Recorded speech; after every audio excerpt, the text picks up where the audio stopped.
প্রিয় দর্শক, আপনারা দেখছেন প্রবাসী গ্লোবাল ভয়েস। এখন শুনবেন বিস্তারিত খবর। আসসালামু আলাইকুম সুপ্রিয় দর্শকবৃন্দ, গ্লোবাল প্রবাসী ভয়েস ইউটিউব চ্যানেলের পক্ষ থেকে সবাইকে জানাই আন্তরিক স্বাগতম। আজকের ভিডিওতে আমরা কথা বলবো মালয়েশিয়ার শ্রমবাজার পরিস্থিতি, 2026 সালের কলিং ভিসা আপডেট এবং বাংলাদেশের নতুন রাজনৈতিক বাস্তবতার প্রেক্ষাপটে সম্ভাব্য অগ্রগতি নিয়ে। বাংলাদেশের সাম্প্রতিক জাতীয় নির্বাচন 12 তারিখে সম্পন্ন হওয়ার পর রাজনৈতিক অঙ্গনে নতুন সমীকরণ তৈরি হয়েছে। বিশেষ করে তারেক রহমান, যিনি বাংলাদেশ জাতীয়তাবাদী দল বিএনপি এর ভারপ্রাপ্ত চেয়ারম্যান হিসেবে দায়িত্ব পালন করছেন, তাকে ঘিরে আলোচনাও বেড়েছে।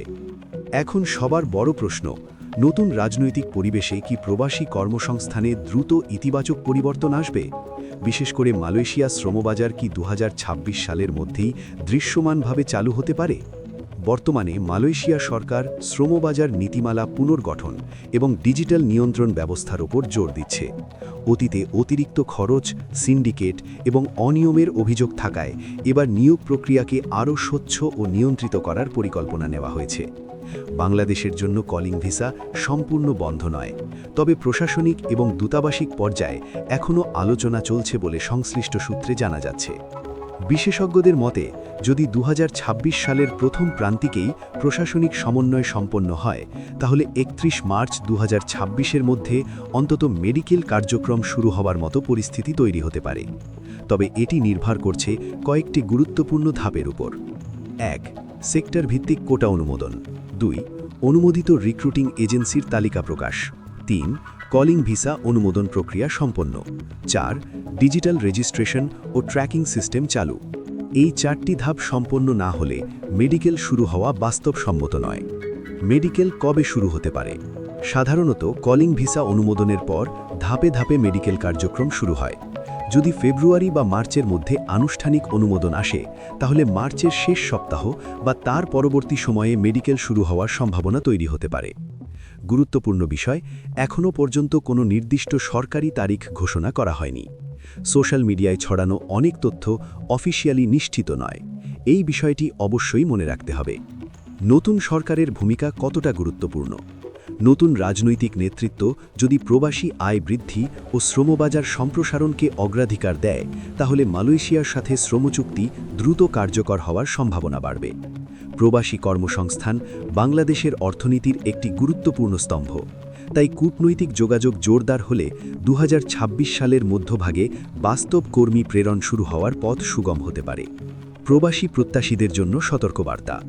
এই মুহূর্তে সবচেয়ে গুরুত্বপূর্ণ কিছু পরামর্শ। বড় অঙ্কের টাকা এখনই জমা দেবেন না। সরকার অনুমোদিত এজেন্সির তালিকার জন্য অপেক্ষা করুন। পাসপোর্ট, পুলিশ ক্লিয়ারেন্স সহ প্রয়োজনীয় ডকুমেন্ট প্রস্তুত রাখুন। অফিসিয়াল ঘোষণা ছাড়া নির্দিষ্ট তারিখ বিশ্বাস করবেন না।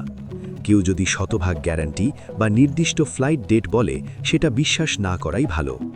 বর্তমান অবস্থা কি? মালয়েশিয়া কলিং ভিসা পুরোপুরি বন্ধ নয়, আবার পুরোপুরি খোলাও নয়। এটি এখন ট্রানজিশন বা প্রস্তুতির পর্যায়ে রয়েছে। মালয়েশিয়া সরকার ইতোমধ্যে নীতিগত সিদ্ধান্ত নিয়েছে এবং রিক্রুটিং এজেন্সি ভিত্তিক আবেদন প্রক্রিয়া শুরু হয়েছে। বাংলাদেশের বহু এজেন্সি ডকুমেন্ট সাবমিট করেছে এবং যাচাই প্রক্রিয়া চলছে।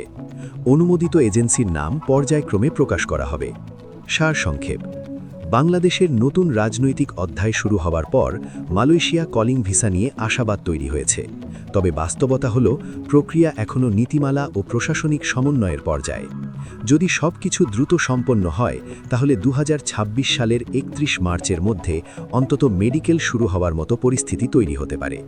চূড়ান্ত সিদ্ধান্ত নির্ভর করছে দুই দেশের আনুষ্ঠানিক ঘোষণার উপর। বন্ধুরা, এই মুহূর্তে করণীয় একটাই, সঠিক তথ্যের জন্য অপেক্ষা করুন, অফিসিয়াল সোর্স ফলো করুন এবং গুজব থেকে দূরে থাকুন।